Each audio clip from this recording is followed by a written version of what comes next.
Have you ever sat across from someone who was objectively attractive and felt absolutely nothing? Not because they weren't your type. Not because they did anything wrong. Not because you weren't trying. Just nothing. Meanwhile, they're smiling. The conversation is flowing. Your friends are asking when the second date is happening.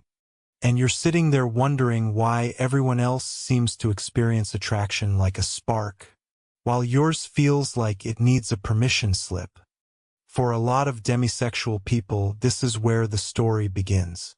Not with attraction, with confusion, because modern dating teaches us something very early. Attraction should be immediate.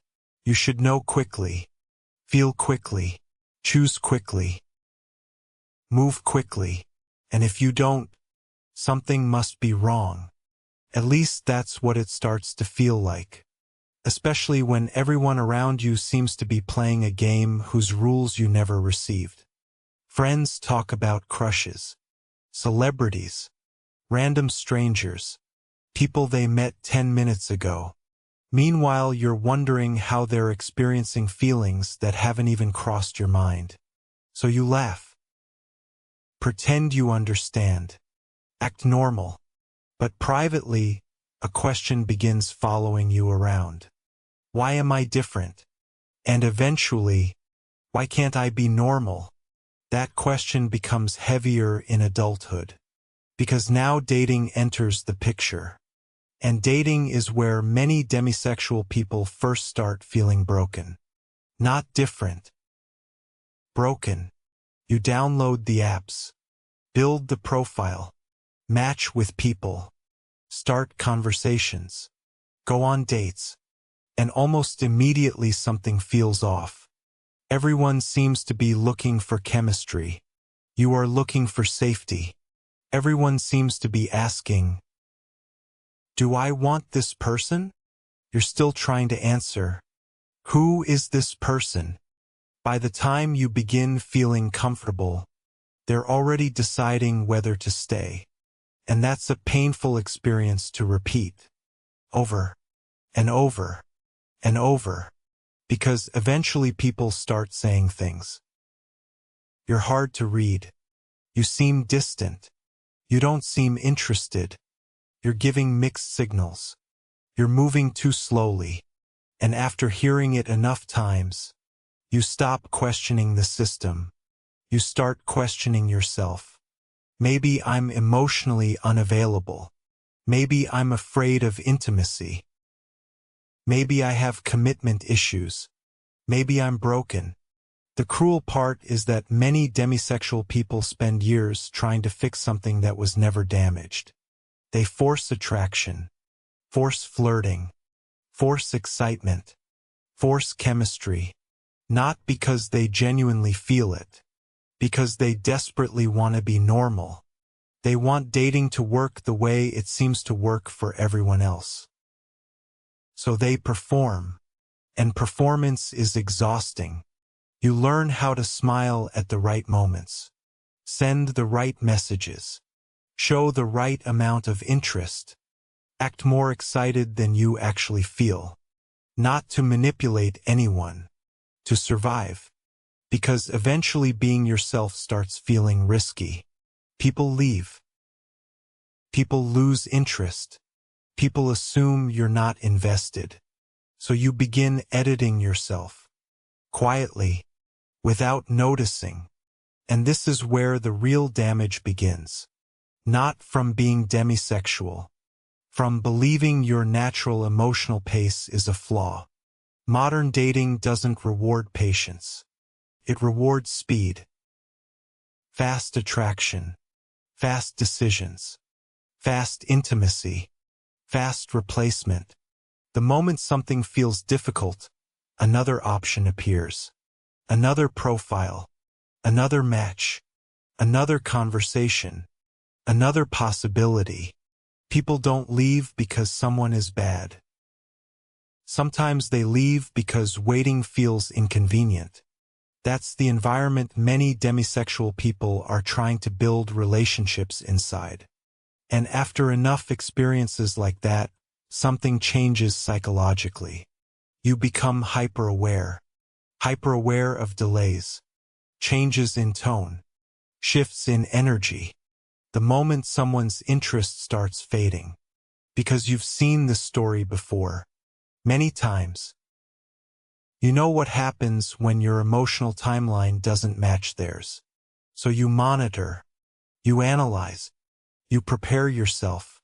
Not because you're dramatic, because disappointment has become predictable. That's what many people misunderstand about demisexual loneliness. It isn't always the loneliness of being alone. It's the loneliness of constantly feeling out of sync. Like everyone else received an emotional instruction manual that somehow skipped you.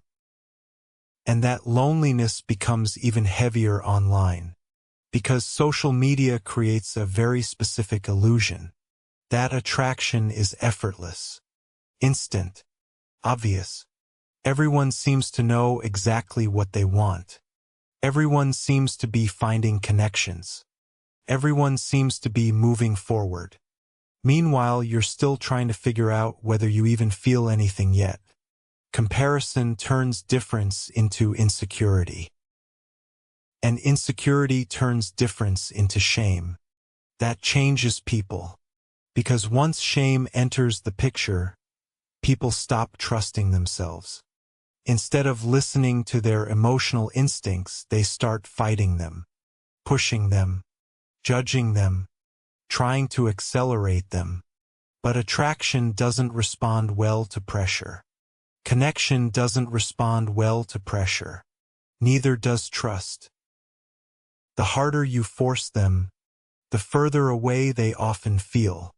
And eventually another fear starts appearing. One that many demisexual people rarely say out loud. What if I'm incapable of love? Not because they've never cared about anyone. Because they've spent so much time failing to connect the way everyone else seems to. They begin doubting their own emotional capacity. But the reality is often the exact opposite.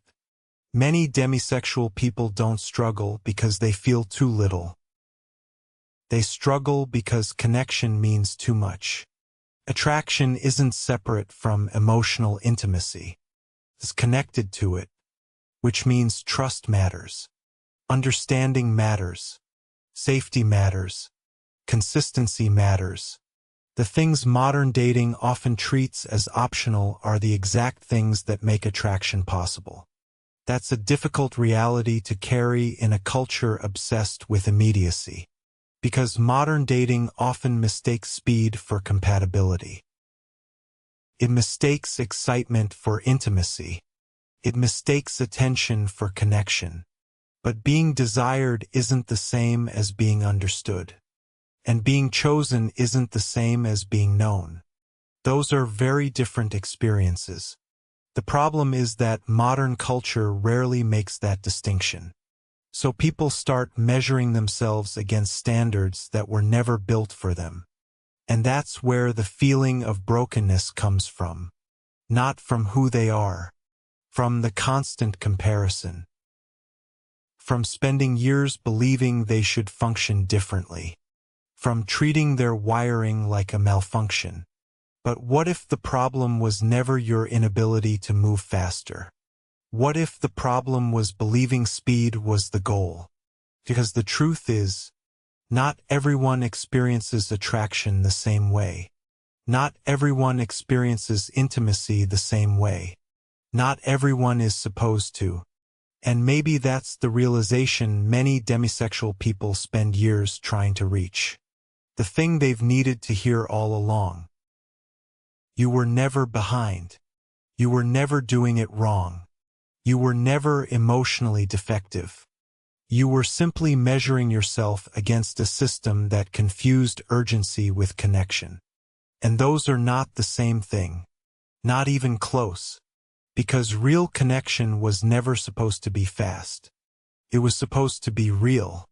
And maybe the reason you felt broken for so long is because nobody ever told you that.